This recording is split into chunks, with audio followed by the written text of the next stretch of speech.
ప్రతి ఒక్క కంటెస్టెంట్ని ఈక్వల్గా చూడడం నేర్చుకోండి. ఫస్ట్ ఆఫ్ ఆల్ సంజనాకి అంత రెస్పెక్ట్ లేకుండా మీరు స్టార్టింగ్ నుంచి ఎండింగ్ దాకా, ఎపిసోడ్ ఎండింగ్ దాకా అరిచింది కాకుండా ప్రతి ఒక్క పాయింట్లో సంజన లాగా నువ్వు కూడా ఏంటి ఇలా చేస్తున్నావు అని చెప్పేసి ప్రతి ఒక్క పాయింట్లో సంజనాని ఎందుకు పోక్ చేస్తున్నాడు అసలు బిగ్ బాస్ టీమ్కి సంజనాని తీసుకురావడం ఇష్టం లేకపోతే వెరీ స్టార్టింగ్లోనే ఆపేసి వేరే కంటెస్టెంట్ని లోపలికి పంపించాలి. లైక్ తనూజ ఆర్ రీతు ఇలాంటి లవ్ ట్రాక్స్ పెట్టే వాళ్ళని లోపలికి పంపించండి.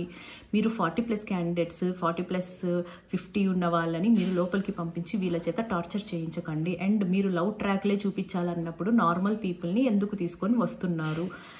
సంజన గారు డే 1 నుంచి అంత బాగా ఎఫర్ట్స్ పెట్టి ఆడుతున్నప్పుడు ఇదంతా అవసరం ఏంటి? అంత ఎఫర్ట్స్ పట్టి అంత డెడికేషన్గా వచ్చిన కంటెస్టెంట్ని మీరు ఇలా పోక్ చేయడం ఎంతవరకు కరెక్ట్? ఈవెన్ నాగార్జున గారు కూడా బిగ్ బాస్ ఏం చెప్తే అది మాట్లాడడమే కాకుండా అప్పుడప్పుడు బిగ్ బాస్ చూస్తే బాగుంటుందని నా ఒపీనియన్. ఎందుకంటే రీతు కానీ డెమాన్ పవన్ కానీ ఇద్దరు ఎవ్వరు తక్కువ కాదు. ఇద్దరు ఆ హౌస్లో ఎలా ఉంటున్నారో 24/7 చూసిన మా లాంటి వాళ్ళకందరికీ తెలుసు. ఒక బెడ్షీట్లో ఇద్దరు పడుకోవడం కానీ పక్కన కూర్చోవడం కానీ ఓపెన్గా చెప్తారు. ప్రతి ఒక్క రివ్యూవర్ కానీ ప్రతి ఒక్క పబ్లిక్లో ప్రతి ఒక్కరికి తెలుసు. ఈవెన్ రీతు వాళ్ళ మదర్ 24/7 చూడట్లేదా? డెమాన్ పవన్ వాళ్ళ మదర్ 24/7 చూడట్లేదా? వీళ్ళ వేషాలు ఎవరికి తెలియదు అనుకుంటున్నారా?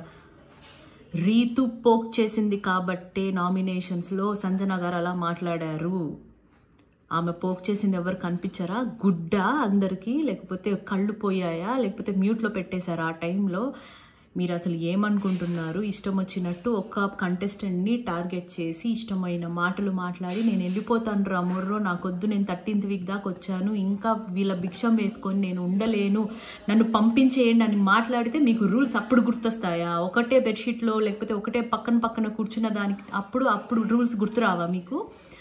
సంజన గారు ఇమాన్యువల్కి ఆయిల్ పెట్టింది, అది ఆ బాండ్ తీసుకొని వచ్చి రీతు డెమాన్ బాండ్కి పెడతారా? కొంచెమైనా బుద్ధి ఉండాలి. అసలు తలకి నూనె పెట్టడం, పక్కన కూర్చోవడం, బెడ్షీట్ వేసుకొని కూర్చోవడము, పక్కన అంటుకొని కూర్చోవడము, ఎప్పుడు హగ్ చేసుకొని ఉండడం, ఇదంతా తలకి నూనె పెట్టడానికి ఉన్న బాండింగ్. ఆ తలకి నూనె రాయడానికి ఏం తప్పుంది? ఏమైనా కొంచెమైనా సెన్సిబుల్గా క్యారెక్టర్ అసాసినేట్ చెయ్యకుండా మాట్లాడి ఉండుంటే బిగ్ బాస్ ఈరోజు బాగుండేది. మాకు నాగార్జున గారి మీద ఉన్న ఇంప్రెషన్ కూడా పోగొడుతున్నారు మీరు.